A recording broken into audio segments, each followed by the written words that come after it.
Bien, buenos días. Vamos a empezar a trabajar con el último capítulo de la fisiología del organismo que estudiamos los entrenadores.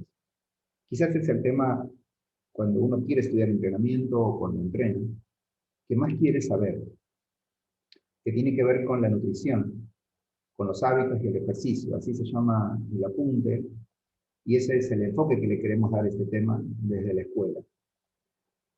Es muy particular lo que le pasa al entrenador como función, digamos, el entrenador como profesional, no como individuo, sino como profesional, porque en un porcentaje alto las personas relacionan el entrenamiento con bajar de peso.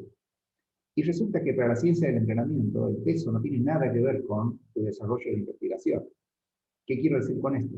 No hay ningún metodólogo ni fisiólogo del ejercicio que se plantea el entrenamiento como medio para la pérdida de peso. Es muy loco, pero la mayor parte de la gente sí lo relaciona. Piensa en lo que estamos hablando para presentar este tema, como que una persona piense que, por ejemplo, determinado alimento le sirve para que no le duele la cabeza. Los neurólogos nunca relacionaron la alimentación desde su investigación con una cefalea, o sea, con un dolor de cabeza.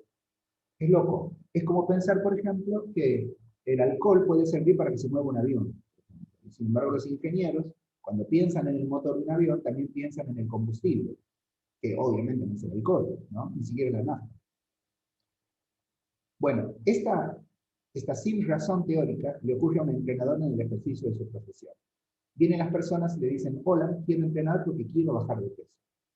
Obviamente, desde nuestro rol de profesionales, es muy difícil hacerle entender a las personas que si es que ella sigue con el mismo hábito de vida que venía hasta hoy, es imposible que el ejercicio haga algo por su peso.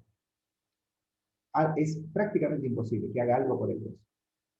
Pero bueno, las personas, yo siempre digo que cuando una persona tiene una creencia, esa creencia, en algún momento de tanto repetirla, se va a volver una especie de tabú, ¿no? Algo que todo el mundo lo dice y lo cree. Para formarla, esa es otra creencia general que tiene la teoría, para crear un tabú, para crear una información que circula, tiene que tener algo de verdad.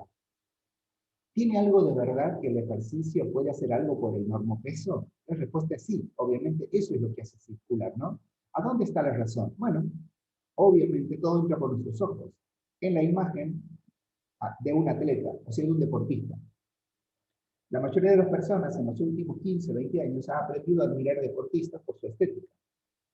Piensen que hace 20 años para atrás se admiraba a un deportista por sus destrezas, no por su estética. Lo que ocurre es que si uno hoy en día ve un jugador de fútbol del Mundial 86, por ejemplo, o de la década del 70, se va a dar cuenta que no tiene una estética muy distinta a cualquier persona que anda por la calle.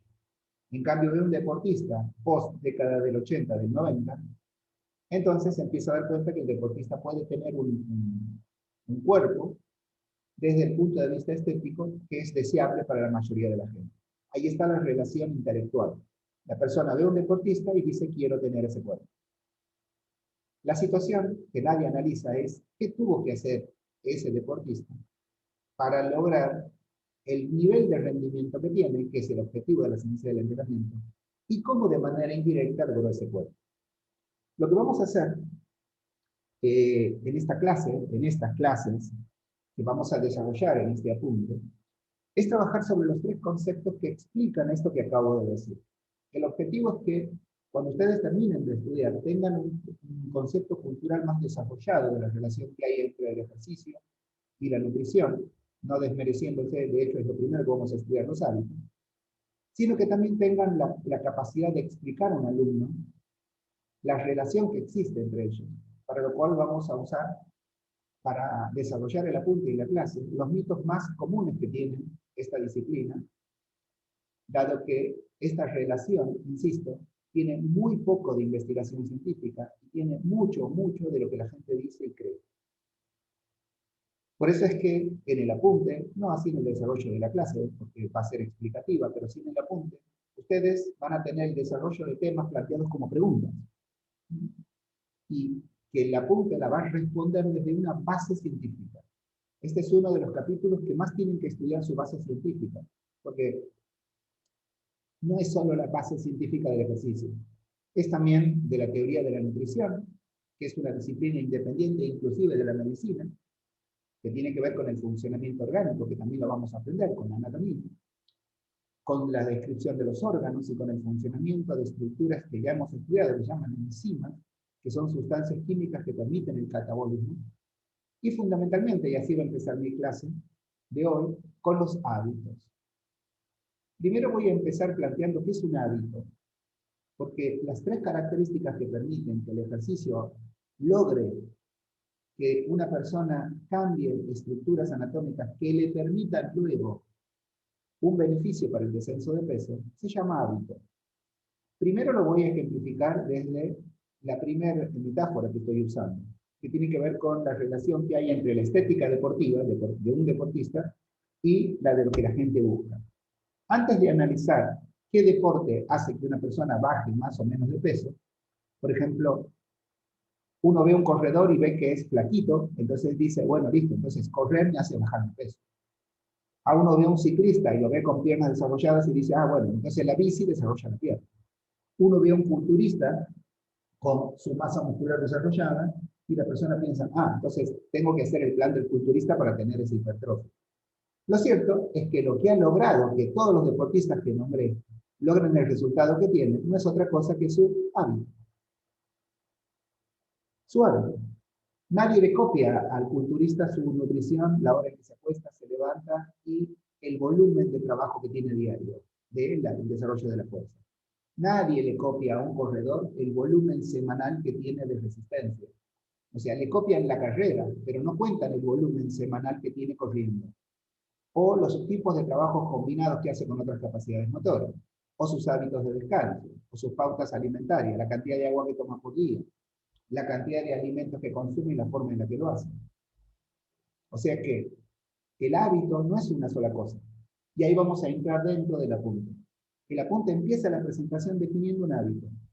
Porque, permítanme que les diga, es el hábito lo que va a empezar a determinar el funcionamiento orgánico. Primero vamos a determinar qué es un hábito y por qué se crea. El diccionario dice que un hábito es presten atención a las palabras, dice que es un modo adquirido de comportamiento. O sea, un hábito se adquiere.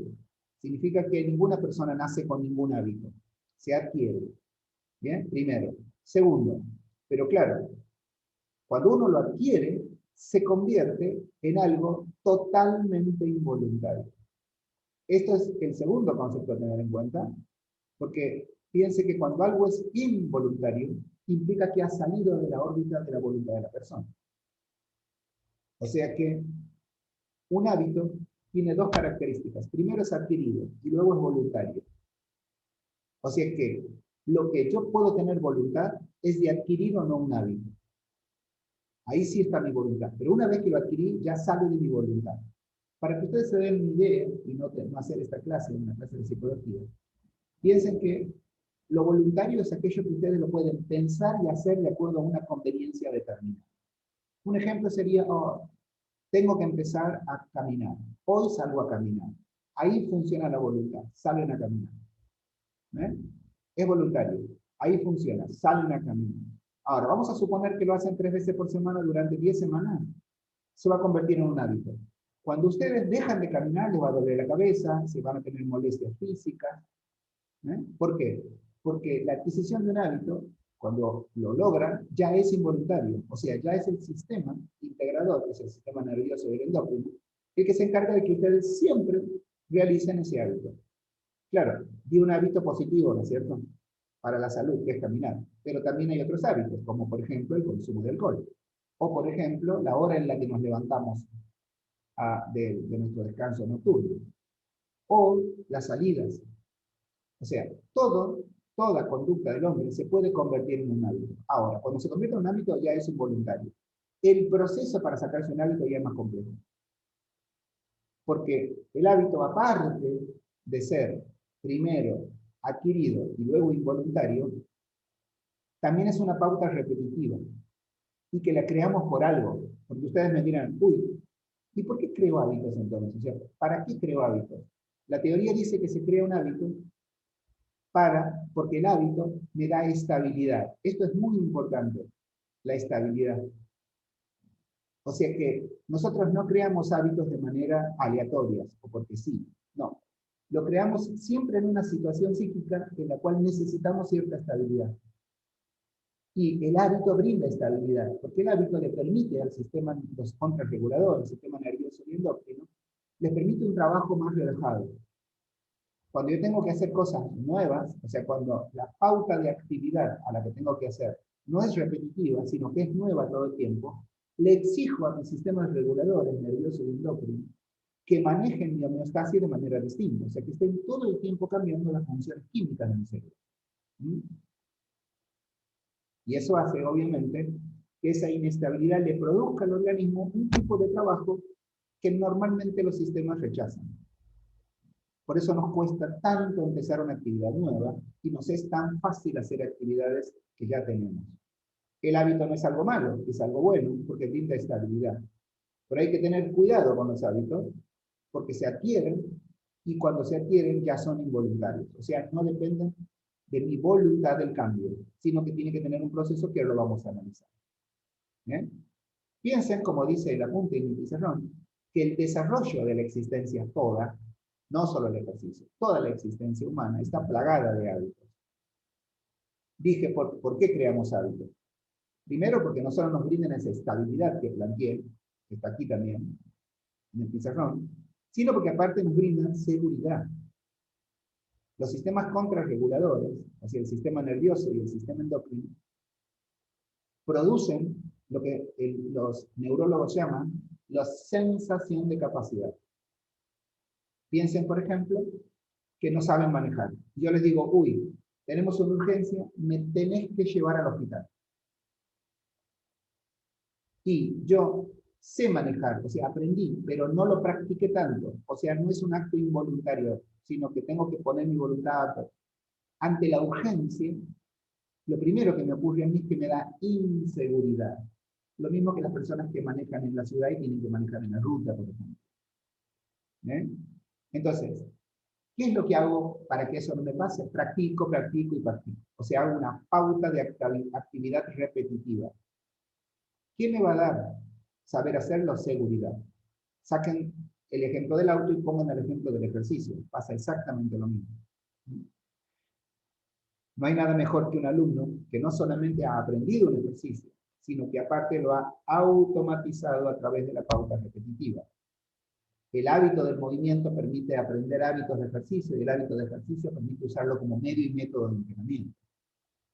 La razón por la cual los hábitos forman parte de nuestra existencia es por estas dos características que tienen.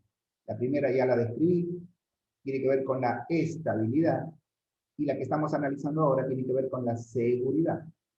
Ambas características de las actividades que dan mucha estabilidad en el mundo, en los medios cambiantes, ¿no? Por ejemplo, ahora estamos en medio de una pandemia, hoy en día. Bueno, piensen que la mayoría de la gente piensa, ¿cuándo pasará? Así todo vuelve a ser como antes. Pues hemos vivido hasta hoy un año de mucha inestabilidad. Ha cambiado todo el tiempo todo. Las normas, los protocolos, las formas. Y eso no le hace bien al organismo. De hecho, lo que están diciendo todos los psiquiatras es que luego de esta pandemia, que han sido muchas cosas nuevas para las personas, va a venir otra epidemia que va a tener que ver con las enfermedades mentales. O sea, con las consecuencias que estamos teniendo. Podríamos decir que la humanidad no se acostumbró a vivir en medio de hábitos. Pero fíjense una cosa, por ejemplo, los argentinos estamos mucho más acostumbrados que otros países, por ejemplo, a los vaivenes económicos. ¿Por qué? Y por la pauta de actividad repetitiva. Cada una determinada cantidad de tiempo, los argentinos, sobre todo los que tenemos más de 20 años, hemos tenido reiterados cambios en nuestra actividad económica y social, ingresos, trabajo. Entonces, eso en nosotros se ha vuelto casi un hábito, ya lo esperamos, sería, ¿no? No es bueno, pero para nosotros eso ya es casi un hábito. En cambio, para otros países no. Hay países que no pueden creer que, por ejemplo, no podamos pagar durante 20 años la misma cuota de un crédito. dado que ellos tienen hipotecas desde sus abuelos que pagan exactamente el mismo valor de cuota durante 50 años. Nosotros cuando compramos algo, cualquier cosa, crédito, sabemos que nos van a aumentar. O sabemos que cada año tenemos que cambiar el valor del alquiler, por ejemplo. ¿Entienden ese concepto? El hábito desarrolla nuestra existencia y le da cierta seguridad y estabilidad al medio que es cambiante. Por eso es que vamos a analizar el organismo, las funciones orgánicas. Aquí es donde su cabecita tiene que ir a todo lo que estudiaron en el año de fisiología. Bases científicas, expresión motora, locomoción, biomecánica. Para los alumnos que empezaron en este cuatrimestre, el sistema cardiovascular, el respiratorio. Todos esos son órganos que han aprendido el funcionamiento. ¿Bien? Las funciones orgánicas se crean de la misma manera que se crea un hábito externo al cuerpo. Como dije antes, manejar ejercicio, actividad económica, sociología, trabajo. Igual, solo que adentro de nuestro cuerpo, las funciones orgánicas. Esas funciones, por ejemplo, la cantidad de veces que late el corazón por minuto, para dar un ejemplo de los temas de este semestre, o de la frecuencia respiratoria, o de la pulsión de algunas hormonas. Por ejemplo, ¿cuáles son las pautas? ¿Por qué la pauta de descanso? Los especialistas en neurología del sueño dicen que tenemos que dormirnos entre las 23 y las 0:30. ¿Por qué? Y porque a esa hora una hormona pulsátil manejada por un talómero que está dentro del ADN, una estructura proteica que maneja el reloj biológico, dice que a esa hora sale la hormona reparadora, que es la somatotrofina. ¿Eh? Por eso marqué en el pizarrón el concepto de las funciones orgánicas. Las funciones orgánicas también nos permiten vivir y son pautadas por hábitos. Y la institución se remonta, o sea, ¿cuándo adquirí ese hábito? Ya en el vientre materno. Ya en el vientre materno empecé a adquirir ciertos hábitos biológicos que me permiten crear mis funciones orgánicas, como la que acabo de plantear, que tiene que ver con el funcionamiento de una hormona. Pero podría darle cientos de ejemplos de todas sus homeostasis. ¿Eh? Ahora, hay una relación entre los hábitos externos y los internos. ¿Por qué? Y porque han estudiado durante el año que todas las relaciones bioquímicas que se dan entre un estímulo y el metabolismo de una célula está hecho por estímulos externos.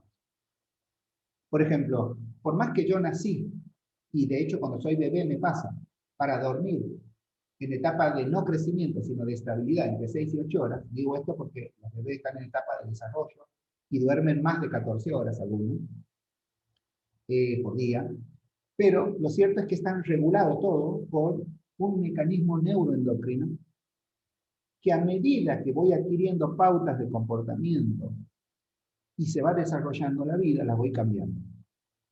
Un ejemplo claro de eso, por ejemplo, es la hora en la que me duermo. Si yo vivo en una casa en la cual me mandan a dormir hasta la primera adolescencia, perdón, iba a decir la segunda niñez, la primera adolescencia, o sea, hasta los 14 años, me obligan a irme a la cama a las 10 de la noche, bueno, me acaban de regalar una pauta saludable de descanso. En cambio, si yo dejo que los niños ya duerman después de la 1 de la mañana, les estoy regalando otra pauta de descanso. Y esa pauta externa va a hacer que fisiológicamente cambie el recorrido hormonal de ese alumno y que cambie también su reloj biológico, que es educable y que se adquiere a partir de hábitos. O sea, una pauta externa que genero como actividad repetitiva que cambia lo que estamos analizando que se llaman las funciones orgánicas. El tema es que nosotros somos un organismo, por lo tanto un sistema. Cuando hacen cambiar una, cambian un montón de cosas.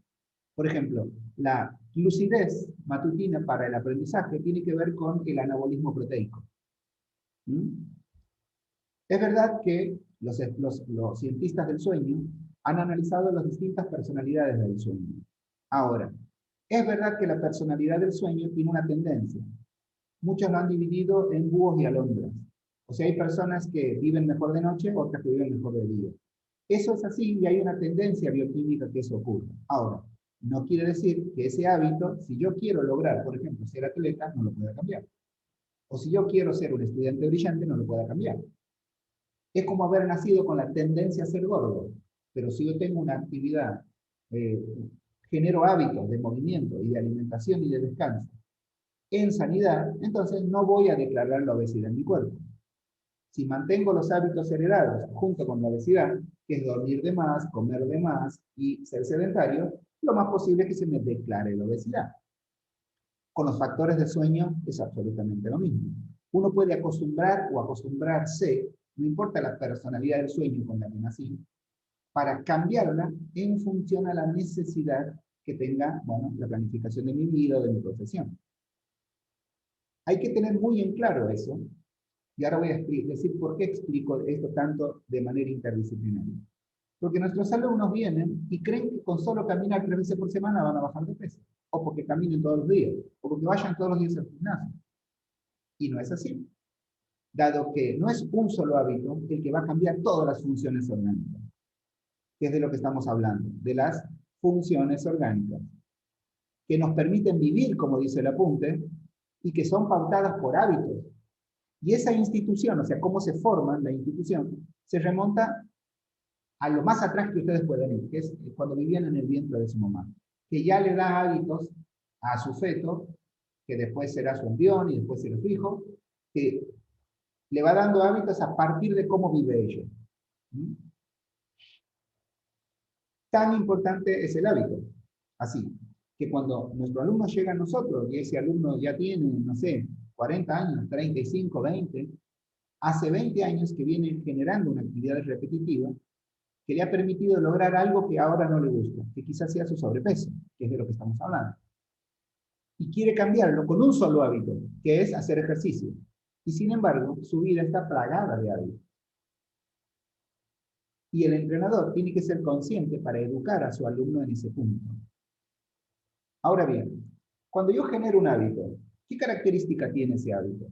Esto es algo muy estudiado, sobre todo por la teoría de la conducta. Los hábitos en su inicio son todos positivos.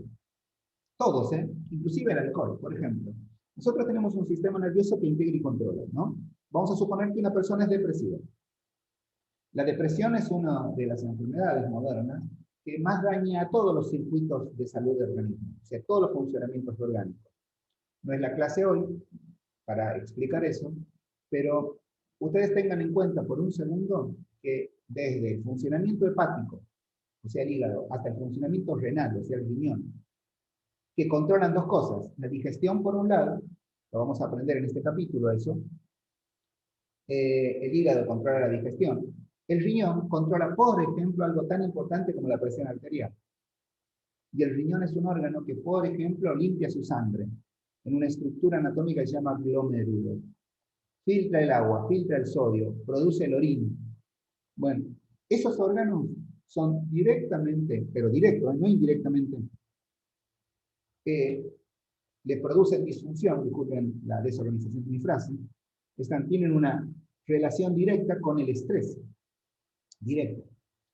Entonces, una persona con ciertos niveles de estrés y con ciertos niveles de depresión enferma al organismo. El sistema nervioso, en su fase inconsciente, o sea, en las regiones hipotalámicas, con su eje hipotalámico hipofisiario que acabamos de estudiar en endocrino, es el encargado de que eso no ocurra.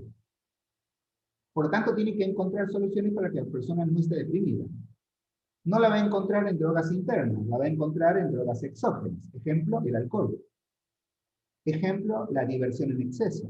Por ejemplo, para no estar en mi casa y deprimirme, salgo. Al salir, creo una actividad repetitiva, busco amigos, esos amigos son de la noche, que les gusta tomar, algunos drogarse.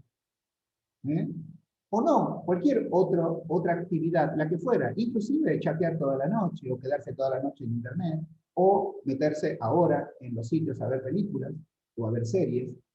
Todo eso son actividades, le vamos a llamar así, que el cerebro empieza a repetir para evitar que yo me deprima. Claro, es cierto que eso no es positivo. ¿Sí? ¿Para quién? Para el organismo. Pero sí es positivo para que no me deprima. Por eso el apunte dice, algunos hábitos son positivos y otros son potencialmente negativos. Hay que tener cuidado con eso, porque uno siempre cree que tomar, fumar, salir, no dormir, estar todo el día en la compu, es algo negativo. No, no, no, no.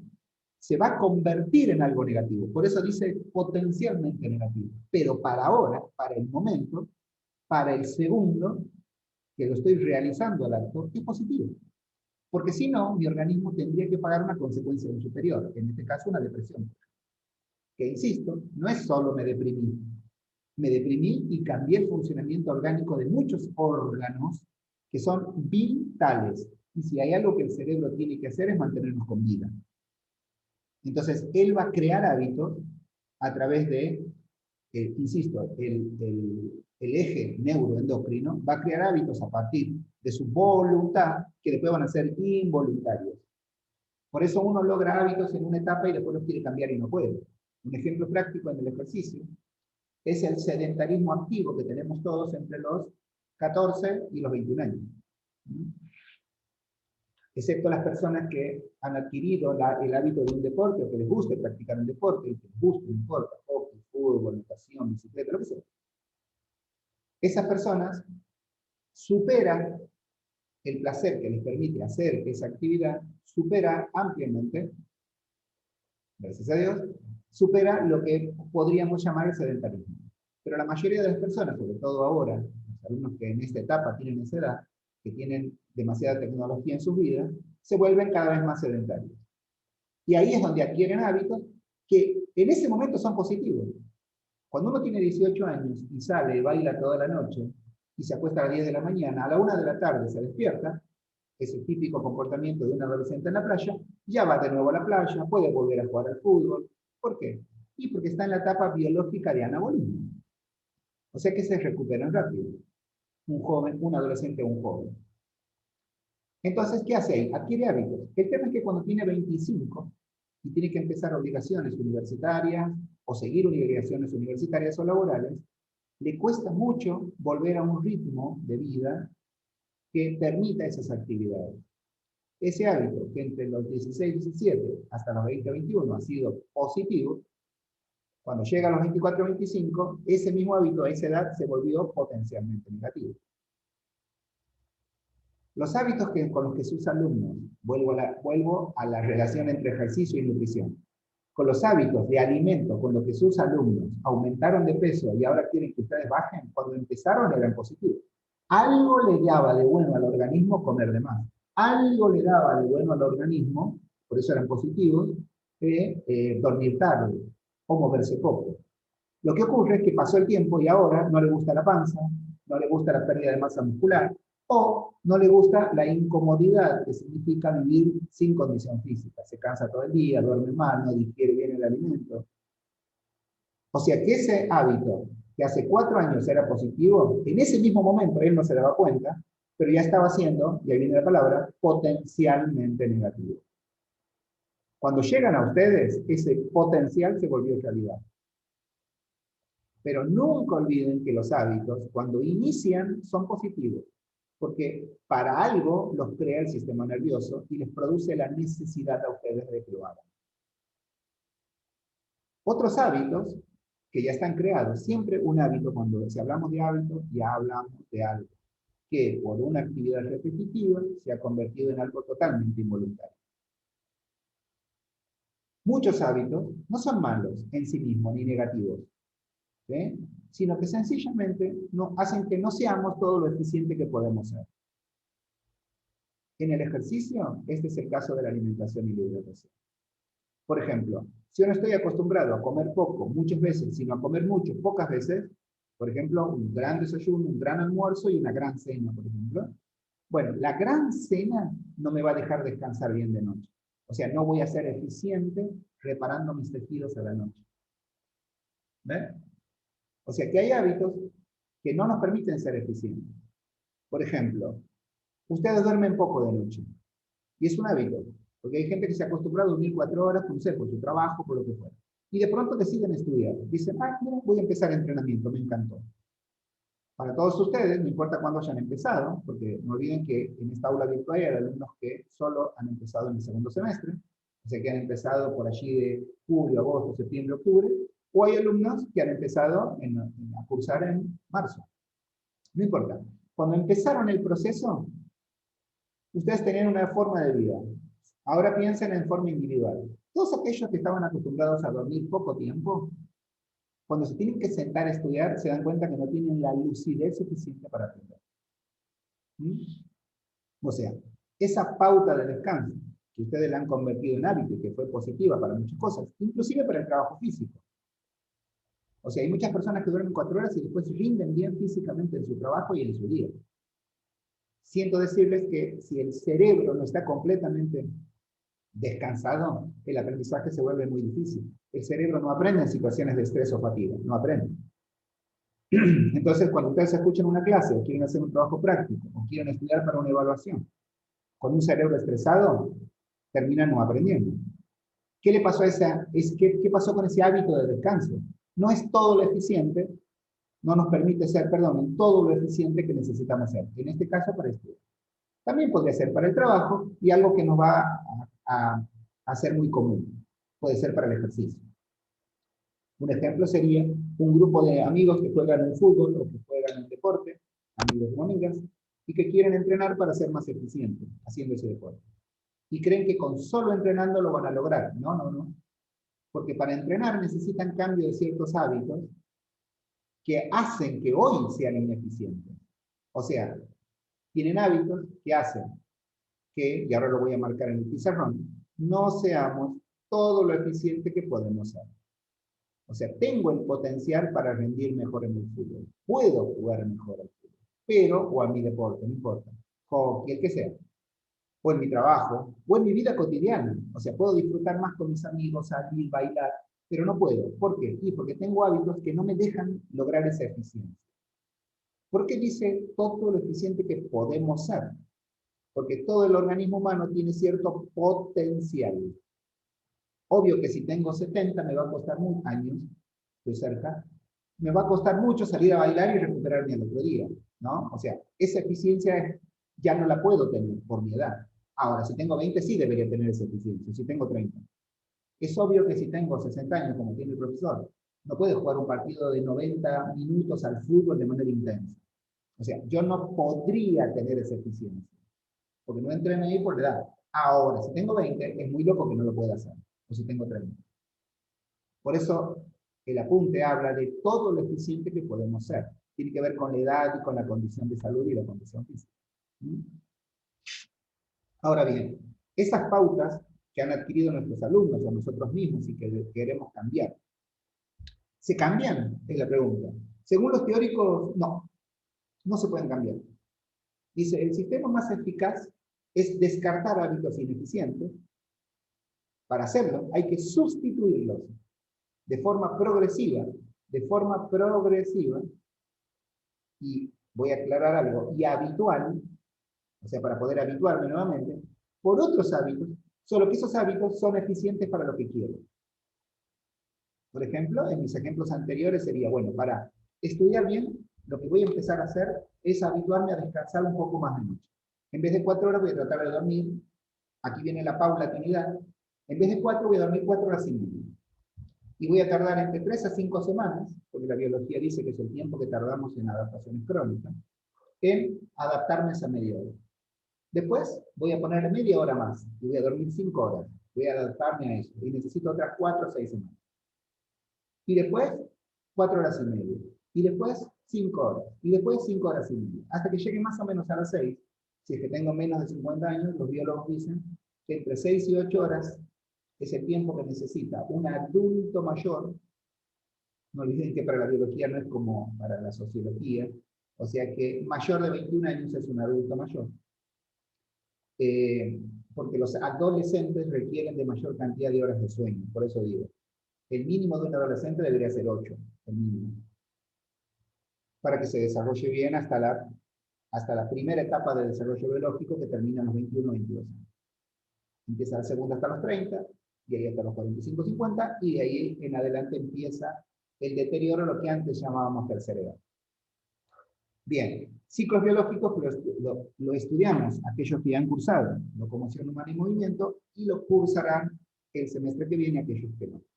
Pero sepan que eso lo estudiamos en la escuela, o sea, cómo se produce biológicamente la vida humana. Vuelvo al concepto de cómo cambiamos los hábitos. Los hábitos están con nosotros y producen cierta estructura bioquímica en el cerebro que da satisfacción. Por lo tanto, no se los puede eliminar. Simplemente se los cambia por otros.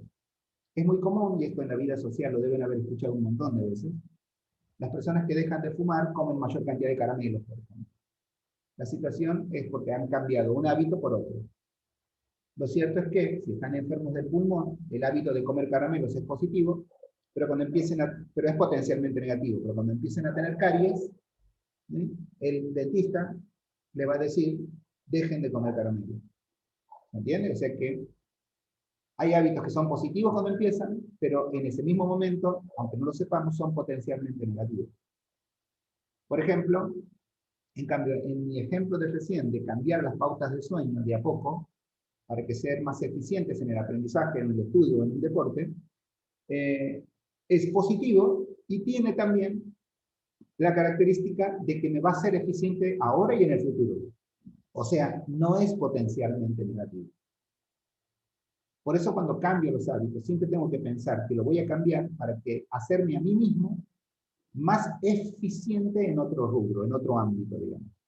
Por eso cuando descartamos, dice el pizarrón, un hábito, algún comportamiento nuevo inevitablemente toma su lugar. Y en esta frase voy a marcar dos cosas. Una es que siempre, cuando dejo un hábito, por eso di el ejemplo del cigarrillo con el caramelo, por ejemplo, con los dulces, es inevitable que cambie. No es que lo puedo evitar, es inevitable que otro tome el lugar. Lo que tengo que pensar racionalmente es con cuál voluntariamente yo lo voy a cambiar. Porque si no, se va a dar involuntariamente igual el cambio. Entonces tengo que buscar algo para hacer.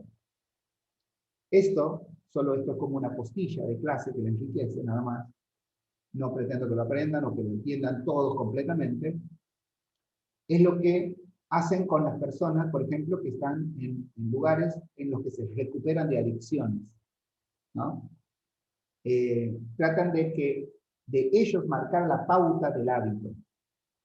O sea, que ellos decirles o enseñarles actividades productivas que tengan que ver con placeres que hayan tenido de niños o de jóvenes, según sea la edad de la persona que está en recuperación de adicción, para que ya el proceso en el cual cambian el hábito que tomen no sea potencialmente negativo.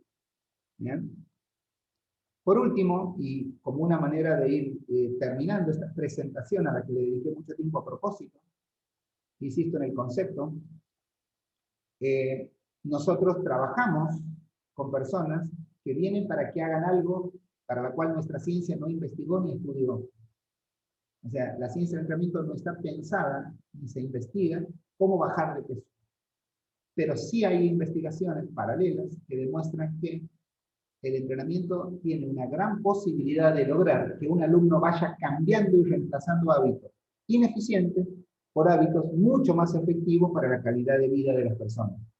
Por eso, esta parte de la clase termina planteando que la calidad de vida depende no solo de lo que se hace, sino también de lo que no se hace. O sea que hay hábitos que son ineficientes porque me impiden hacer algo que me va a hacer bien a futuro. Nosotros portamos un organismo desde que nacemos hasta que nos morimos. O sea, no podemos pedir cambio. Yo no puedo maltratar mi corazón a los 20 y pretender que sea sano a los 50. No puedo maltratar mis articulaciones a los 28 porque quiero estar lindo y pretender después tener una ancianidad, digamos, saludable. No puedo, porque si yo rompí mis meniscos a los 30 años haciendo sentadilla profunda con cargas desreguladas por un entrenador, o si fumé y me enfermé de los pulmones a los 30, no puedo pretender a los 60 tenerlos sanos. Por lo tanto, la calidad de vida no solo depende de lo que hago, sino también de cuando hago algo, ¿qué me impide hacer ese algo? Los entrenadores trabajamos mucho con ese concepto porque somos los que cuando la persona llega a nuestra vida, armamos los planes de ejercicio. Bien, vamos a unir en el siguiente tema, que va a ser, esta es la presentación del tema, que tiene que ver con hábitos. Vamos el hábito, meterlo dentro del ejercicio, para lo cual vamos a usar este pizarrón. Algo que aprendimos en lo que va del año es que el proceso de acondicionamiento físico posee 3 etapas, que nos enseñó Selye con otras palabras. Selye nos enseñó que todo estímulo, que está representado por ejercicios y por sesiones en el entrenamiento deportivo, producen una ruptura de la homeostasis, o sea, un desequilibrio orgánico, que el organismo mismo responde a partir de anabolismo. O sea, el estímulo produce shock en el organismo, según Selye, o sea, un desgaste metabólico, que luego el organismo mismo se encarga de recuperar y supercompensar. El mismo organismo. ¿Bien? Por eso se llama síndrome general de adaptación. Ocurre siempre. Ese momento le llamamos descanso. Y el descanso, según Selye mismo, se profundiza, se acelera y mejora con la alimentación y el sueño. Por eso es el descanso el que permite que el alumno recupere no solo la homeostasis celular, sino también ámbitos como que hemos estudiado, como el energético, por ejemplo, o sea, la capacidad de volver a producir ATP y de guardarlo, guardar energía, ¿sería? Estructural, porque es cuando armamos los ligamentos, los tendones, los músculos, y neurovegetativos, o sea, el estímulo le enseña al sistema nervioso a tolerar el cansancio y la fatiga. Y que los contrarreguladores, como vimos en endocrino, tengan una respuesta un poco más leve a todas las estructuras homeostáticas que luego tenga el organismo. El descanso es el que le permite al organismo poder volver a hacer y crear, con la suma de estímulos, una carga. Vamos a agregar a este proceso algo que sabemos, porque lo referimos en las clases teóricas. Cuando un alumno está supercompensando, en el proceso, la supercompensación es parte de la restitución, o sea, de la recuperación. Es la parte final. La mejora es la parte final de la recuperación. Es cuando el organismo logra lo que se llama la supercompensación o recuperación ampliada. Obviamente, si yo tengo que recuperarme, necesito nutrientes. Hemos estudiado que nuestros nutrientes vienen de la digestión de los alimentos. Los macronutrientes, hidrato de carbono, grasa y proteína. ¿Bien? ¿Qué es lo que determina? Sin alimentación, o sea, sin esos macronutrientes, no podría haber restitución celular. ¿Bien? No podría. O sea que el hábito alimentario determina que mi descanso va a terminar en supercompensación. Inclusive que mi descanso va a ser completo. En el hábito alimentario es lo que vamos a centrar el estudio en este capítulo, tal cual lo dice el pizarrón. O sea, este tercer punto, que son los hábitos alimentarios, dado que los teóricos prácticos nos encargamos ya del estímulo y el descanso, esta área que es teórica, se va a centrar el capítulo en los hábitos de alimento. Hay que tener en cuenta, ya hablamos de hábitos, que los hábitos alimentarios saludables influyen positivamente en el rendimiento. Fíjense ustedes que hablé de hábitos alimentarios saludables. Hay muchas palabras que en fisiología se utilizan técnicamente, que la gente lo utiliza no desde la ciencia, sino desde el marketing. La gente cree que todo lo que viene en paquete en verde es saludable. La gente cree que una manzana es saludable. La gente cree que la lechuga, el tomate son saludables, que las frutas son saludables. Permítanme decirle algo. En sí mismas no son saludables. Son saludables si la combinan con volumen e intensidad. O sea, si ustedes agarran 1 kilo de manzana o 3 manzanas y se la comen en menos de 3 minutos, no la van a poder digerir en 6 días. O sea, eso se llama intensidad. Si ustedes toman una lechuga y comen lechuga mañana, tarde y noche, van a terminar con el estómago irritado, porque es muy difícil digerir por la clorofila la lechuga. O sea, no es como uno cree, no hay alimentos saludables. La salubridad de algo se da cuando al ingerirlo se respeta volumen e intensidad de acuerdo al organismo que porto, a la edad que tengo y a los hábitos alimentarios de base. Por eso, hábito alimentario saludable no es la palabra que ustedes conocen por el marketing. La salubridad de algo, la salud es el pleno estado de bienestar, bio, psico, social y espiritual. La salud está definida. Un hábito saludable es el que permite que el organismo del alumno mantenga el estado de equilibrio. Ese es el que vamos a aprender, por eso también en este tema, disculpen, vamos a aprender cómo funcionan los sistemas al que vamos a llamar camino de los alimentos. O sea, qué pasa con el alimento desde que ingresa en la boca y por todo el sistema digestivo. Entonces tengan en cuenta esto que marqué en el pizarrón. La adquisición de hábitos alimentarios, pero saludables, pero insisto en el concepto técnico de salubridad, influirá positivamente, y aquí viene lo más lindo, no solo en el rendimiento. ¿Por qué digo lo más lindo? Porque no es que nosotros procuramos que nuestro alumno, y vamos a aprender para eso, coma bien porque solo rinde, sino en la eficacia de los procesos de recuperación. Todos nos recuperamos, todos. ¿Por qué? Porque la recuperación es parte de un síndrome, un conjunto de síntomas biológicos y bioquímicos. El tema es cuándo me recupero. La eficacia de la recuperación significa que el organismo del alumno se recupere en tiempo y en forma.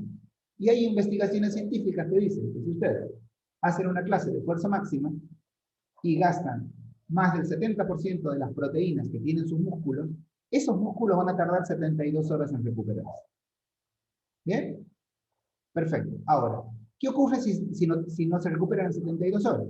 Bueno, puede ser porque no descanso, porque el estímulo fue excesivo, o porque mis hábitos alimentarios no me han provisto de la suficiente cantidad de aminoácidos, de glucosa y de grasa, para que mis organismos se encarguen de la restitución de lo que gasté.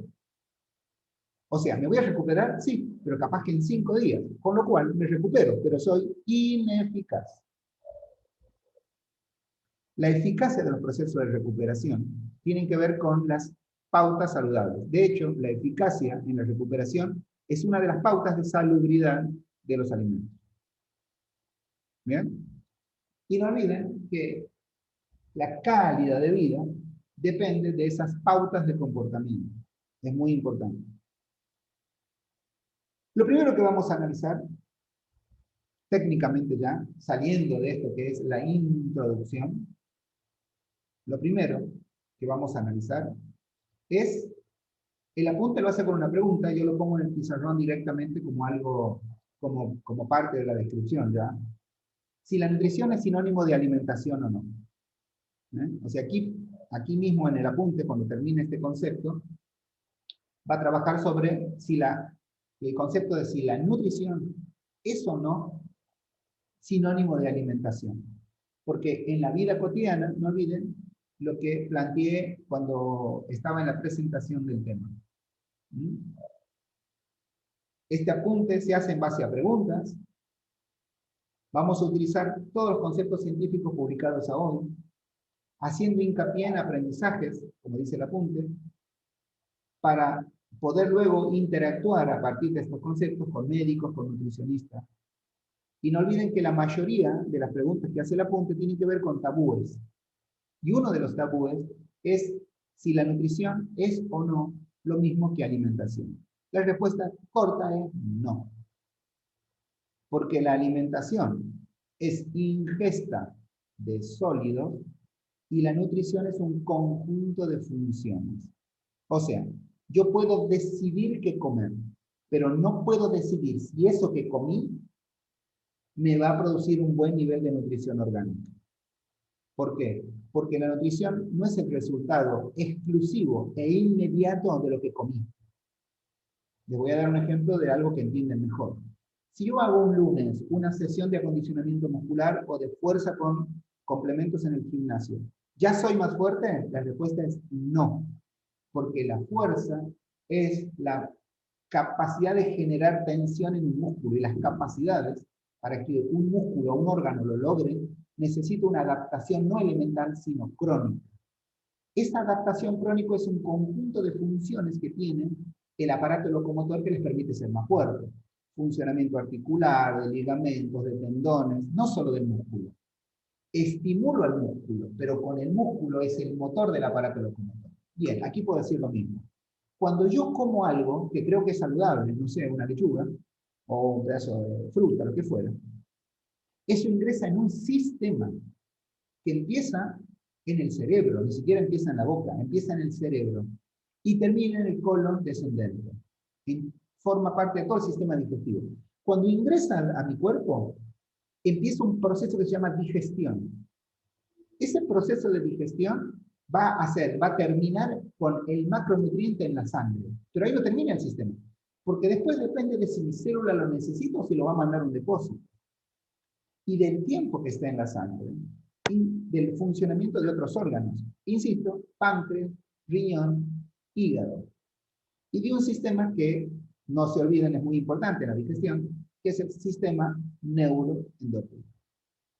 Cuando el alimento adapta al organismo para cierto funcionamiento, se crea la nutrición. El estado nutricional orgánico, al ser un conjunto de funciones, no se crea con un alimento, ni con un almuerzo, ni con una cena, sino por lo menos con el alimento y la hidratación que consumó durante 15 días, como mínimo. Entonces, la nutrición es un conjunto de funciones armónicas, significa que se relacionan entre sí, son sistémicas. Pero la función de ellas tiene que ver en todas y cada una de las células. O sea, en todas y cada una se da la nutrición. No sirve la nutrición del corazón para el pulmón, no sirve la del pulmón para la de las células musculares y así. ¿Bien? Y de ellas dependen tres cosas que creo que todo el mundo sí lo puede entender. La vida, de hecho, nos morimos por inanición si no estamos bien nutridos. La salud y fundamentalmente la composición corporal, que no es otra cosa que la relación que tiene nuestro peso con lo que pesa en mi cuerpo. La masa líquida, la masa grasa y obviamente la masa muscular, huesos, ligamentos y tendones. A eso se refiere la composición de nuestro peso corporal. ¿Cómo se logra la nutrición? Y aquí viene el concepto quizás también revolucionario en nutrición. La mayor parte de la gente cree que la nutrición es comer bien y se olvida del otro elemento de la nutrición, que es la hidratación. O sea, un estado nutritivo no se logra solo con alimentación, sino con alimentación más la hidratación. ¿Eh? O sea que todas las funciones de nuestro cuerpo, todas, las funciones de nuestro cuerpo, están formadas por varios elementos, no uno. No es un solo elemento. Son varios elementos los que forman las funciones orgánicas. Por eso, para que lo entiendan mejor al concepto de función, los llevé a una capacidad motora, de la fuerza. Podría llevarlos a la resistencia o a cualquier capacidad motora, a cualquiera. ¿Sí? Entonces, todas las funciones de nuestro organismo están creadas por muchas influencias, tanto exógenas como endógenas. ¿Sí? Y no de un día, sino durante un proceso largo de tiempo, pautas repetitivas. Entonces, la alimentación de una persona tiene influencias de varios tipos, empezando por la cultural, siguiendo por la genética. Ahora bien, cuando el organismo alcanza un estado nutritivo, para que lo haga, todos los órganos y sistemas deben funcionar bien. Esta es una investigación de González Gallego, muy profunda, que la cito en el apunte.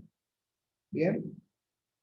Y ese estado se alcanza con lo que acabo de decir, que es la hidratación y la alimentación, no con uno solo mecanismo. Por eso no es igual nutrición que alimentación, porque una contiene a la otra. O sea, la nutrición contiene la alimentación, pero solo la alimentación no me nutre, necesito hidratación. Una importante propiedad, dice el apunte, de los organismos vivos, consiste en que no solamente son complejos, o sea que tienen muchas partes, sino que esa complejidad tiene un alto nivel de organización. Por eso somos una organización específica, característica de todo ser vivo. No importa en qué momento han empezado la escuela, ustedes empezaron, después de la presentación del área teórica, estudiando bases científicas de la adaptación. Y allí aprendieron que los organismos vivos tenemos una organización específica. Nacemos de células, somos unicelulares, las células forman tejidos, los tejidos órganos, y los órganos sistemas de órganos. Por eso somos un sistema. Y ese nivel de organización se mantiene porque tenemos una gran capacidad de extraer del medio ambiente y transformar en energía, que después la vamos a consumir en nuestras células, para poder responder a estímulos. Para poder mantener ese sistema es que tenemos que mantener funcionando a partir de los dos elementos, que es la alimentación y la hidratación, esa función orgánica que se llama nutrición. Los sistemas, cuando están estabilizados, no olviden que todos los sistemas, sobre todo el orgánico, tienen estructura y tiene función. y la función hacia la estructura, o sea, la función hacia el órgano. Como ustedes usen su cuerpo, es la forma en la que lo van a tener como producto final. O sea que de la alimentación y la hidratación que tengan será su función orgánica, o sea, su nutrición. Solamente cuando están estabilizados estructura y funciones, cuando podemos decir que tenemos ese equilibrio que la Organización Mundial de la Salud llama salud. ¿Bien? Perfecto. ¿Qué vamos a empezar a estudiar de estos dos? ¿Qué vamos a empezar a estudiar? No olviden que es del medio ambiente donde tomamos. ¿Sí? Tomamos las moléculas que componen, las proteínas, los lípidos, los carbohidratos, y eso viene del área orgánica. Vamos a cambiar el pizarrón para empezar a analizar esto. Eso viene del área orgánica. Y las vitaminas vienen del reino inorgánico.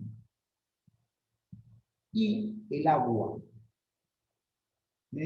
El organismo produce agua en la cadena transportadora de electrones de cada célula ante la oxidación de un nutriente. Lo estudiamos cuando estudiamos el organismo como sistema generador de energía. Por lo tanto, lo primero que vamos a analizar en la clase es la hidratación. Vamos a analizar la hidratación antes de empezar a estudiar a la alimentación y el camino de los alimentos. Lo primero que vamos a aprender es qué pasa con, qué es la hidratación primero. Es ingesta de líquidos. Pero todos los líquidos, escuchen la palabra, colaboran con la hidratación. Por ejemplo, yo en estos momentos, ya lo saben, estoy tomando mate. Ahora estoy sobando. Estoy tomando mate. El volumen total de líquido que tiene mi sangre, el mate colabora con eso. De hecho, acabo de tomar uno. El mate está colaborando con mi cantidad de líquidos que tengo dentro de mi organismo. Eso es obvio, ¿no? También colabora, pero en menor medida, la gaseosa. También colabora en mucho menor medida otra bebida, cualquiera de ellas, sea o no gaseosa, las aguas saborizadas, colaboran con que yo tenga mayor cantidad de líquidos en mi cuerpo. Por lo tanto, conceptualmente se ingesta de líquidos.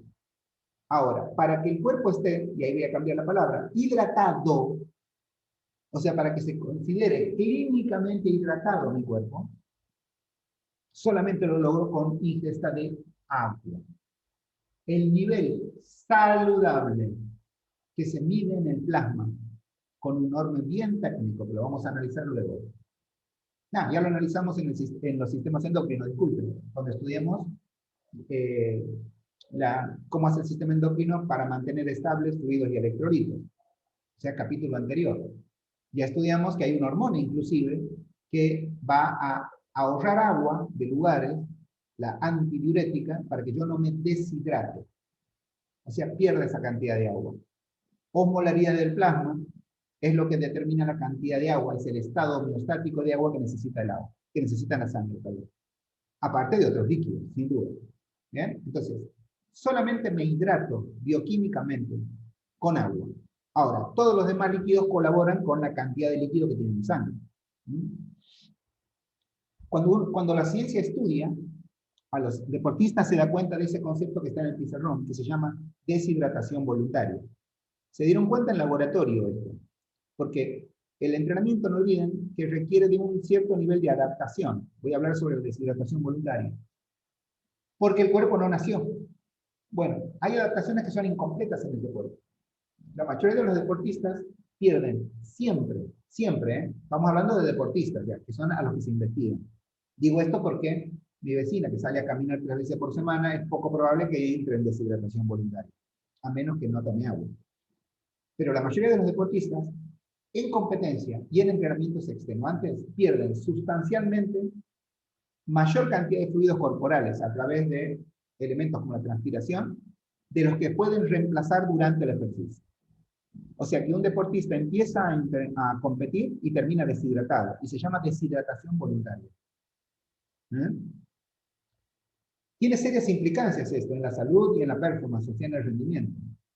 Los fracasos de los deportistas por no tomar, la suficiente cantidad de fluido causa muchos factores. Entonces, que producen malestar orgánico en el alumno. O sea que muchos deportistas, entre competencias o entre procesos de entrenamiento, no toman la suficiente cantidad de agua y solidifican la deshidratación voluntaria. Paro aquí con el concepto de deportista, porque a una persona común, al alumno de fitness, no le pasa porque no toma la suficiente cantidad de agua, sino porque directamente no la toma. Culturalmente tenemos serios problemas con los alumnos de fitness. Que el marketing ha sacado el agua, porque el marketing se encarga de que, por ejemplo, decirnos que el agua que sale de la canilla, que es el agua potable, no es potable. Es una locura teórica, pero ocurre. Entonces terminamos creyendo que si abro la canilla y tomo agua me voy a envenenar. Entonces, por ejemplo, me venden filtros para el agua. O me venden, lo más común, agua embotellada. ¿Sí? Sin embargo, la Organización Mundial de la Salud, que nadie en este momento no está tan prestigiosa, pero que nadie lee tampoco, tienen que saber que hace más de 30 años, cuando se estudió la potabilización del agua a nivel de químicos específicos, plantea que el agua potable es potable, solo que el nivel de potabilidad de acuerdo al lugar en el mundo en el que me encuentro es distinta. Por ejemplo, en nuestro país tenemos lugares como el sur de la costa atlántica, donde el agua se llama agua dura. Es un agua que tiene mayor concentración de sodio que otra, que para el habitante del lugar no le hace nada, pero un turista podría, por ejemplo, producirle diarreas, ¿no? O incontinencias, por la concentración de sodio que tiene la famosa agua dura.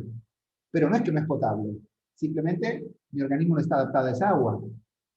Podríamos decir lo mismo de las personas que viven en edificios versus las personas que viven en el campo o en lugares en la periferia de las grandes ciudades, en donde un señor viene y cuando arma la casa hace un pozo y pone un motor debajo de la tierra que expulsa el agua hacia arriba y el agua es un poco más natural. El sabor del agua que sale de la tierra versus el que sale de lugares en donde está almacenada, como pueden ser cisternas, tiene distinto sabor, pero ambas son potables. Eso es muy importante entenderlo para nosotros los entrenadores. Porque nosotros no tenemos que ser agentes de marketing. No le podemos decir a la persona, tome tal agua, cómprese tal agua. Eso no deberían hacerlo. Lo hacemos, ignorantemente. Porque al no estudiar, lo que hacemos es aprender por las publicaciones que nos llegan a nuestros teléfonos o nuestras computadoras. No es el objetivo de la escuela. Queremos que estudien, que vayan a la base científica. No digo que no tengan teléfono, pero sepan qué información, que son las de los chismeríos, uno lo puede tomar de un teléfono, pero qué información debe ir a la base científica. Otro día vamos a hablar de la influencia negativa que tiene en el aprendizaje los datos que toman como ciertos sin evidencia científica. No es el día, pero sí tiene que ver con lo que estamos hablando. ¿Bien? Entonces, hice una parte antes de seguir con la deshidratación voluntaria y la razón por la que los deportistas entran en deshidrataciones voluntarias, para explicar lo que ocurre no en el alto rendimiento, sino en la vida cotidiana. En la vida cotidiana. ¿Sí? Sus alumnos están influenciados por el marketing y casi no toman agua porque nos han hecho creer que el agua no es buena. Según el lugar donde vivo, o está contaminada, o está sucia, o el que maneja el consorcio no lava el tanque, bueno, todas esas cosas. ¿Bien? Lo cierto es que el agua que deberíamos tomar tiene que ser agua corriente. ¿Eh? Y si viajo y me voy, por ejemplo, no sé, a esos lugares que dije que hay agua dura, bueno, es conveniente si voy a estar una semana, porque mi organismo no se va a adaptar a esa agua, que compre agua en botella y tome. Ahí sí es conveniente. ¿Bien? Pero no olviden que hubo mucha información falsa, las famosas fake news, para que nosotros consumamos determinados tipos de productos, sobre todo que tienen que ver con la hidratación. Bien. Los investigadores descubrieron, vuelvo a la clase desde el punto de vista técnico, vuelvo a esa clase, ¿por qué los deportistas no tomaban gran cantidad de agua o la cantidad de fluidos suficientes? ¿No? Ellos analizaron estos factores. Dicen, el fracaso del atleta para tomar suficiente cantidad pasó por esto. Primero, algo que efectivamente ocurre si no me adapto. Inhibición fisiológica de la sed. O sea, cuando la forma en la que mi organismo me avisa que yo estoy deshidratado es la sed. La sed, el hipotálamo, cuando sensa que hay muchos solutos, pocos solventes, en la sangre, o sea que los osmoreceptores captaron la osmolaridad del plasma elevada, entonces da dos mecanismos. Uno de ellos es la sed y otro manda, algo que estudiaron ya, a la neurohipófisis para que fabrique la famosa antidiurética para que el organismo, ya que no tiene tanta agua, deje de perderla a través del riñón y la transpiración. Eso se llama inhibición fisiológica de la sed. Ustedes pueden inhibir esa reacción de sed solamente con humedecer la boca. O sea que un deportista se humedece la boca o una persona se humedece la boca e inhibe la fisiología de la sed y mi organismo no necesita tomar el agua. Es bueno por un lado, es malísimo si estoy haciendo ejercicio. ¿Bien? Vamos a suponer que el alumno o el atleta decide tomar agua. Entonces, ¿qué le va a pasar al principio? Como no está adaptado, segundo elemento, lo estoy marcando en el pizarrón, va a ser incómoda la sensación del fluido en el estómago. Va a ser incómodo. El agua va a empezar a subir y bajar dentro del estómago. Depende también, obviamente, de cómo tomo el agua. Si tomo el agua de manera de a sorbos, de a poco y con espacios de tiempo, no me va a pasar esto. Si tomo un trago muy pronunciado o si tomo mucha agua, entonces me va a pasar eso. Pasa en las pausas de los trabajos de resistencia normalmente. ¿Eh? También se ha notado que no siempre hay un buen acceso a bebidas durante el ejercicio. Las grandes capitales en el mundo, obviamente bien aconsejadas por los científicos, cuando uno va a una plaza en una gran capital, para los que vivimos en Argentina, cuando vamos, por ejemplo, aquí a los centros urbanos, como puede ser Palermo, ya hay agua en cada esquina, o sea que hay bebederos o vertederos de agua. Pero cuando uno entrena en lugares en donde no es una gran ciudad y demás, podría estar mucho tiempo corriendo y no tener acceso a bebidas durante el ejercicio. Y esa es otra de las razones. Otra cosa que ocurre, por la cual no se toma la cantidad suficiente de agua, es la mala calidad de bebidas disponibles. Mala calidad de las bebidas. Significa que uno compra, por ejemplo, un agua porque considera que esa agua le da determinada cantidad de nutrientes y demás. Pero la falta de adaptación puede hacer que eso produzca descompensaciones a nivel de digestión, o sea, estomacales. Eso puede pasar. También que no esté tan bien potabilizada el agua a la que puedo acceder. Entonces, ¿qué ocurre? Al haber una mala disposición, las personas prefieren no tomar el agua. Prefieren utilizar ese mecanismo que deberíamos evitar, ¿no? Que es la inhibición fisiológica de la sed. Entonces, marquémoslo, la mala calidad de las bebidas que por allí dispone el deportista en los ámbitos en los que está haciendo ejercicio, también evita que tomen. Por lo tanto, no hay suficiente cantidad de fluido. Le dediqué más tiempo al inicio de la clase, pero creo que lo que más ocurre, desde mi punto de vista, es la falta de educación sobre la necesidad de beber durante el desarrollo de una sesión. O sea que hay una falta de educación en lo que hay que beber, cómo beber y de qué manera hacerlo. La razón es muy simple. Todos consideramos a la nutrición desde el alimento, pero nadie desde la hidratación. Fundamentalmente, nadie les diría que el agua es un nutriente. ¿No? Porque hay una pregunta en el apunte que es, ¿el agua es un nutriente? La mayoría diría que no. Sin embargo, el agua es un nutriente, solo que no tiene valor calórico. Es más, 1,5 litros de agua por día equivale a casi 4 a 5 frutas por día. Siempre hablando desde el nutriente. O sea, el agua es un nutriente, solo que no se lo cuenta como tal porque no tiene valor calórico. Pero la importancia del agua en el mantenimiento de la vida solo es superada, fíjense ustedes, por el oxígeno. No es superada por la alimentación, sino por el oxígeno. Piensen, ya lo estudiaron, el agua constituye el 60% de su peso corporal. El plasma es el que tiene el agua, y el 60% del plasma es agua. Lo estudiamos cuando estudiamos sangre, ¿no? Y se puede vivir, nosotros todos los seres humanos podríamos vivir con pérdidas de hasta el 40% del peso de nuestro cuerpo de grasas, hidratos de carbono y proteínas.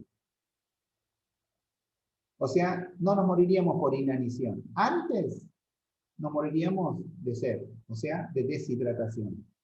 Porque por pérdida de agua, solo podemos tolerar entre el 9 y el 12% del peso corporal.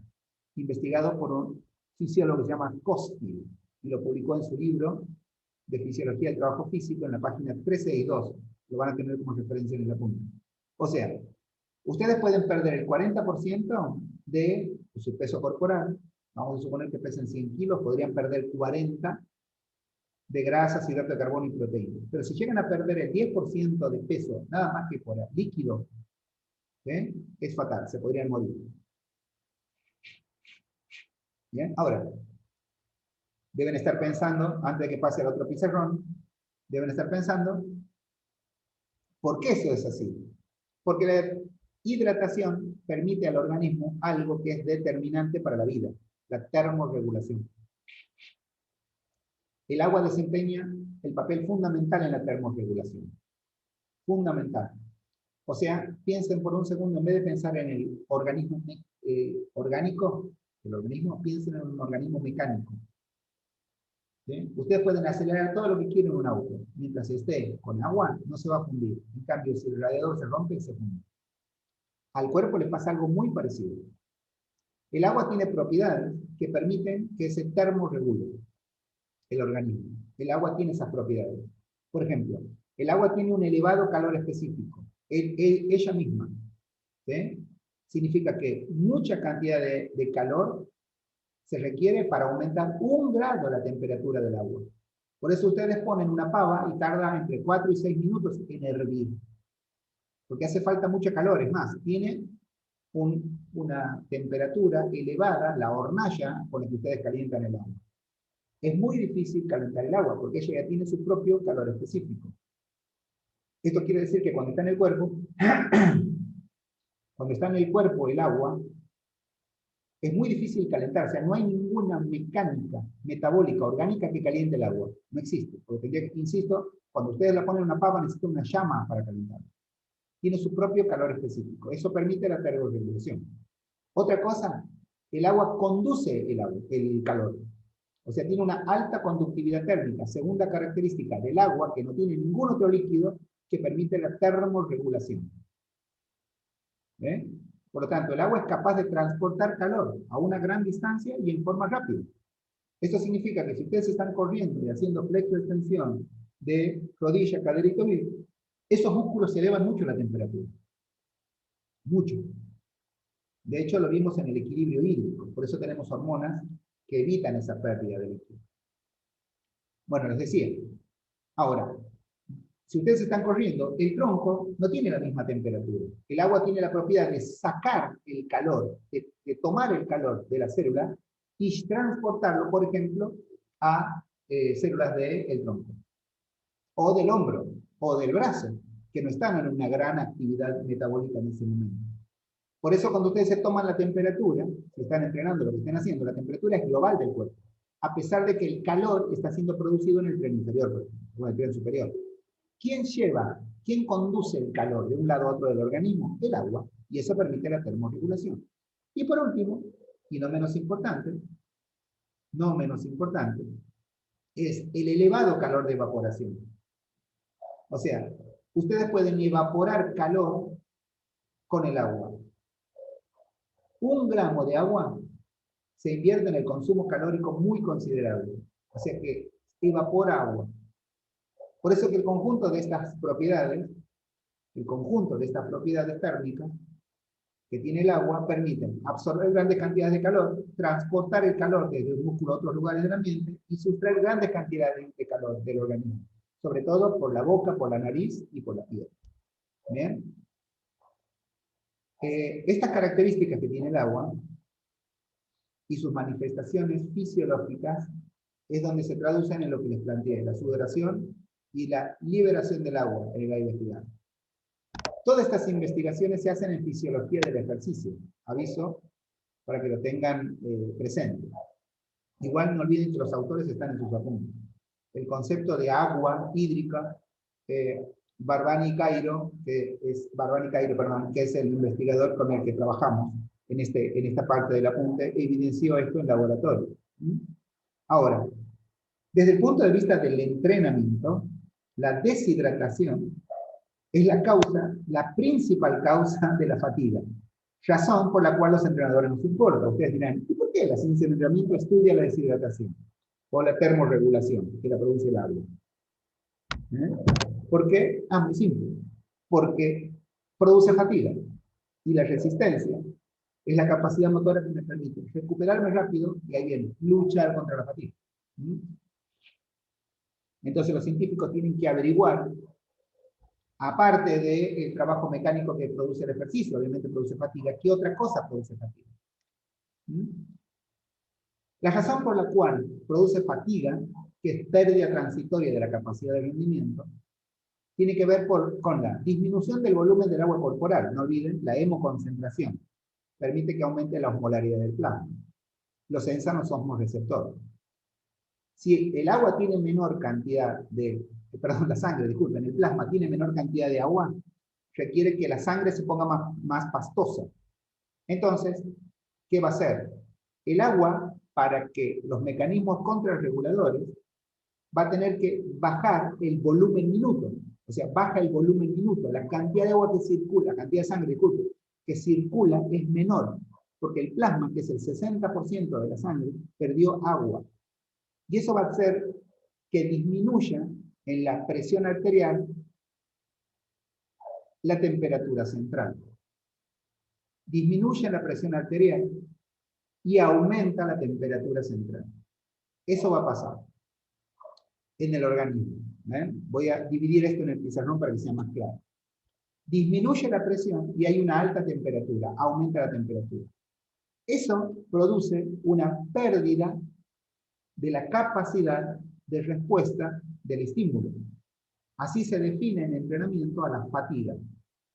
Por eso es que el impacto de la deshidratación sobre los sistemas cardio y termorregulador es muy predecible. Está muy investigada. La pérdida de fluido no solo reduce el volumen del plasma, reduce la tensión, disminuye el flujo hacia los músculos y la piel, porque hay menor redistribución del flujo sanguíneo. Y encima, el corazón, que cuando sienta esas necesidades va a empezar a aumentar la frecuencia cardíaca, entonces la frecuencia ya no va a ser el resultado del valor del esfuerzo, porque le va a ganar a el volumen sistólico. Va a haber mucha menos sangre cerca de la piel, por lo tanto se va a ver dificultada la disipación del calor, por lo tanto el cuerpo lo va a retener. Por eso es que cuando una persona pasa los 2% de la deshidratación de su peso, no olviden que el día nos morimos o 12, ¿no? Pero cuando pasa 2, la temperatura del cuerpo se eleva tanto que si la pérdida llega, y ahí empiezan los problemas de control de salud. Hay que cambiar el pizarrón para que veamos la reposición de líquido. Pero les decía, el peso corporal, el esfuerzo aeróbico empieza a reducir la calidad en un 20 o 30%. Esto lo investigó Koski, ¿no? Ahora bien, nosotros perdemos líquido. Nosotros perdemos ese líquido. Lo acabo de plantear cómo lo perdemos durante el ejercicio. La capacidad de nuestro cuerpo de perder eso está dado por el volumen y la intensidad.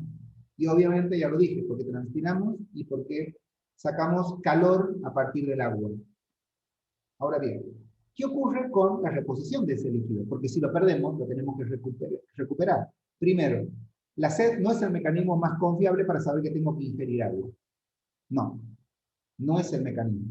No olviden que cuando yo tengo sed, es regulada por el hipotálamo, y cuando tengo sed ya me deshidraté. Aquí lo dice el pizarrón. No sentimos sed hasta mucho después.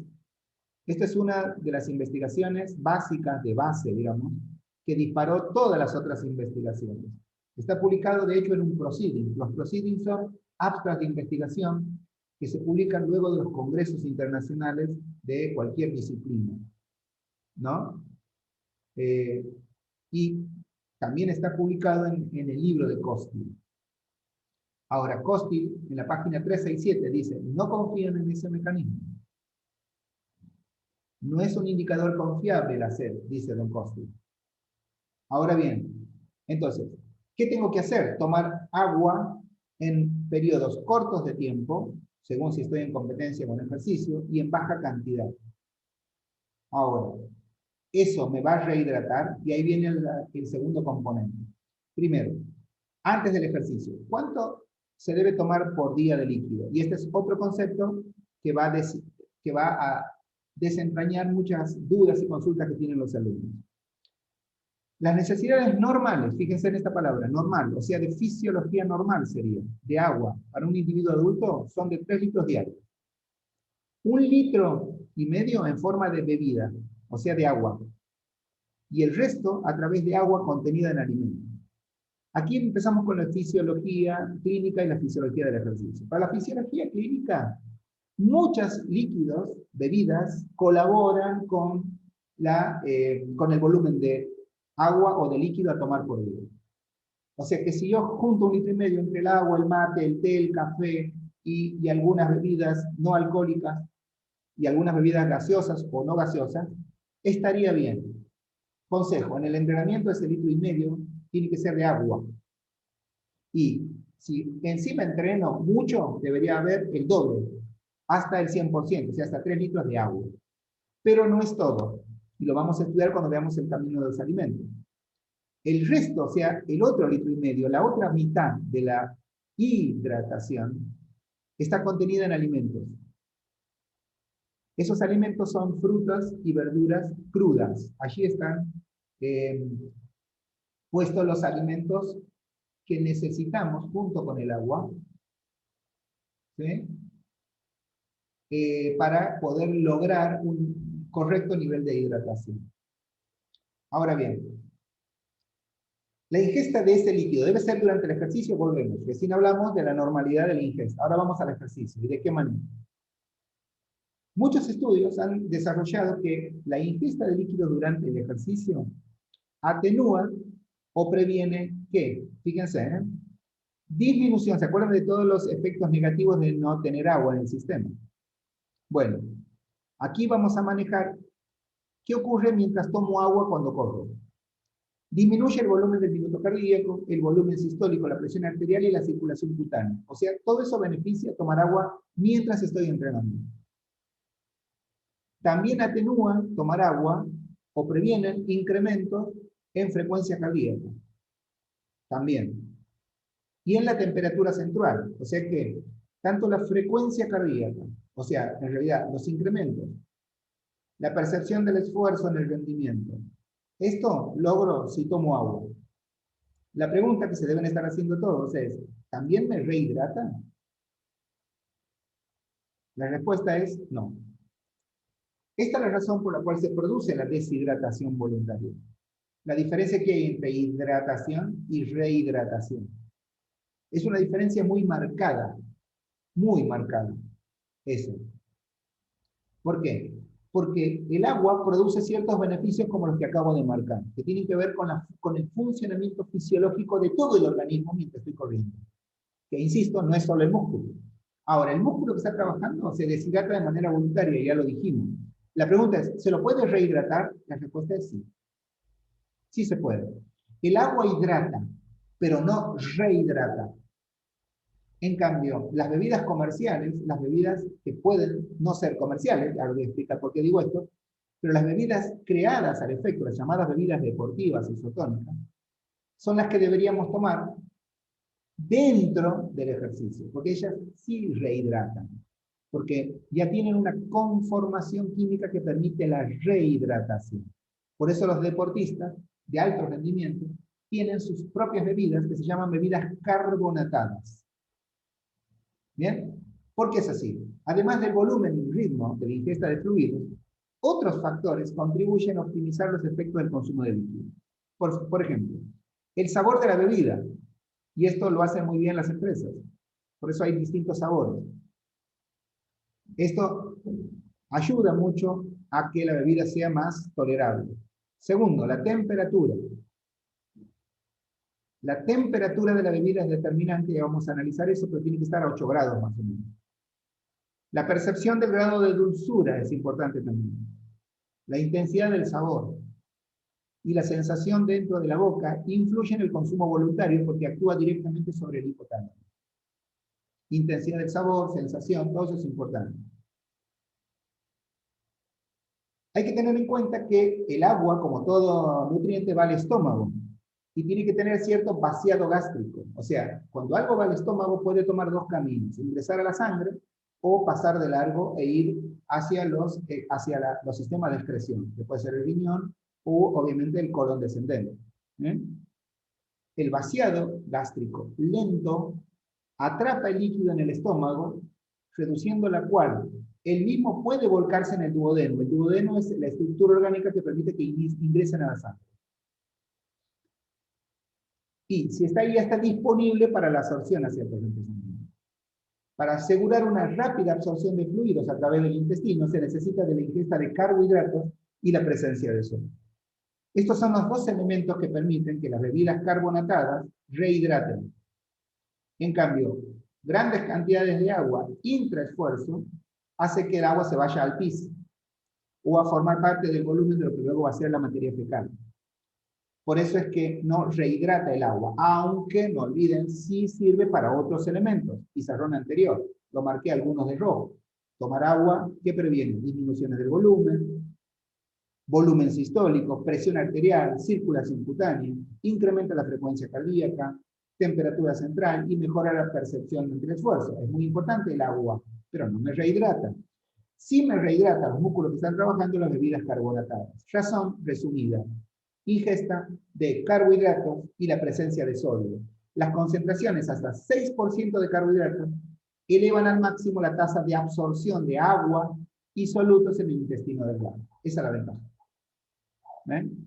Por lo tanto, cierta cantidad, 6% de carbohidratos, específicamente de glucosa, y 1%, una pequeña cucharada de sal de mesa sería, y eso puesto en la heladera a una temperatura de 8 grados y luego tomado intraesfuerzo, rehidrata. Por eso les dije que no tiene por qué ser comercial. Obviamente que lo que las bebidas comerciales tienen es sabor, ¿sí? La temperatura la puedo lograr, la percepción y el grado de dulzura y la intensidad del sabor se logra químicamente. Cuando ustedes ven a deportistas que su preparador físico les da su bebida, es porque es una bebida carbonatada preparada por el preparador físico, por químicos, que luego se la dan al preparador físico, que la pone en un conservador, una conservadora, que también la ven, sobre todo en los partidos de fútbol, de vóley, y esas bebidas rehidratan al deportista. Se pueden hacer de manera casera, solo que no tienen el mismo sabor, obviamente, y la misma intensidad de sabor. No lo van a lograr, porque necesitan elementos químicos para eso. Por eso dije que pueden ser caseras, no necesariamente comerciales. O sea que rehidratan, pero vamos a la trampa comercial, porque mucha gente se compra esa bebida y la pone en la heladera de su casa. Bien, así como el agua sirve para muchas cosas, intraesfuerzo, pero no para hidratar,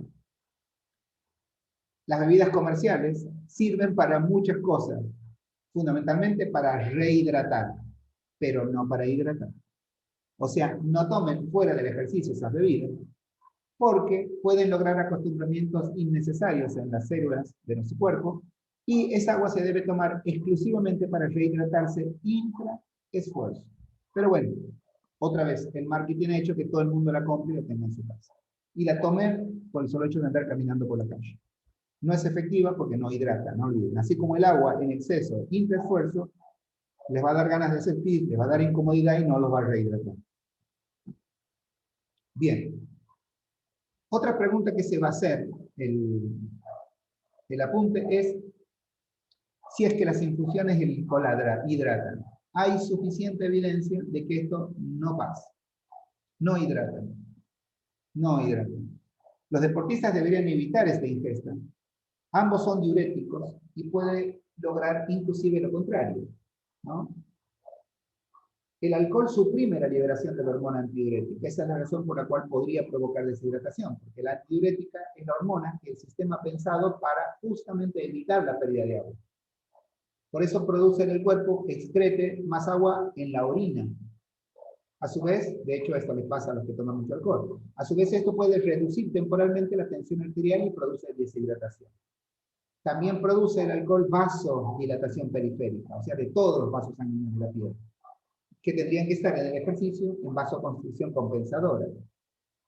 Pérdida de calor corporal a través de vasos sanguíneos desencadena hipotermia en ámbitos fríos, porque el cuerpo pierde el calor deseable, investigación de Koski. O sea, si tomamos alcohol. La cafeína también actúa como diurético si tomamos café. Incrementa el riesgo de deshidratación del deportista y de todas las enfermedades relacionadas con el calor. ¿Bien? Esta pregunta en el apunte está separada, yo la uní a la clase de recién, pero se ha demostrado que las bebidas frías de 8 a 13 grados se eliminan del estómago con mayor rapidez. O sea, lo que recién dije, que hablaba de la absorción rápida. Permiten la absorción rápida. Una agua a una temperatura baja, 8 a 13 grados, a diferencia del agua caliente. Esa es otra de las dificultades del mate, o del té o del café. Entonces, son más gustosas durante el ejercicio y permiten también que el vaciado rápido del agua hacia la sangre.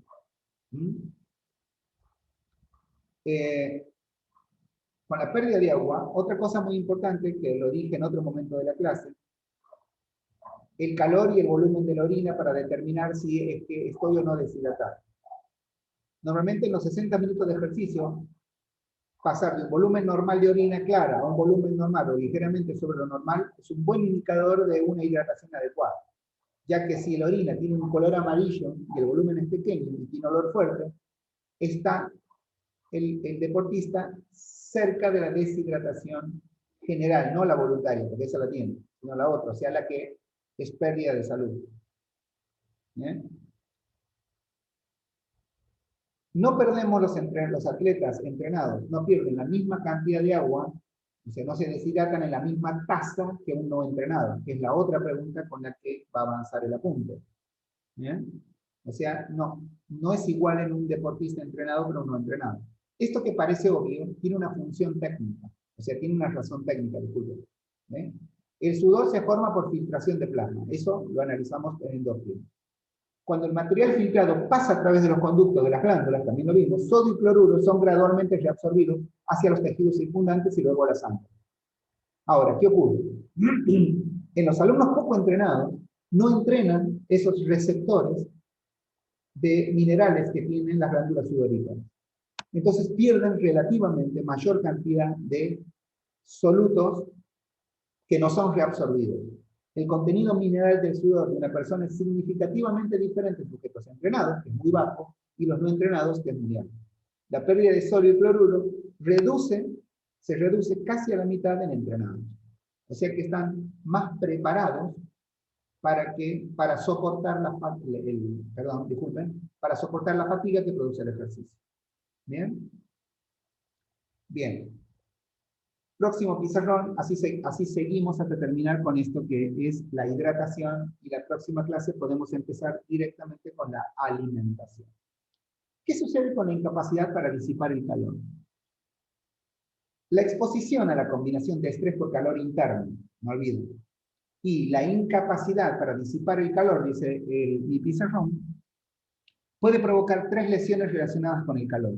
Les voy a contar que estas 3 lesiones relacionadas con el calor son mucho más comunes en el entrenamiento de lo que uno cree. Solo que el alumno tiene la posibilidad de parar en ese momento. Cuando ustedes, ya sea en el gimnasio o en el parque o en la plaza, ven a una persona con estos síntomas que les voy a contar ahora, esas personas ya tienen lesiones relacionadas con el calor, que pueden no llegar a ser graves, pero ya son lesiones, no olviden eso. Primero, el calambre por calor. Agudos calambres en los músculos esqueléticos que no se explican por el esfuerzo. O sea, si un alumno está haciendo pasadas, que son carreras rápidas en resistencia en entrenamiento deportivo, a una intensidad del 60%, no es una razón anatómica para el calambre. La razón es fisiológica.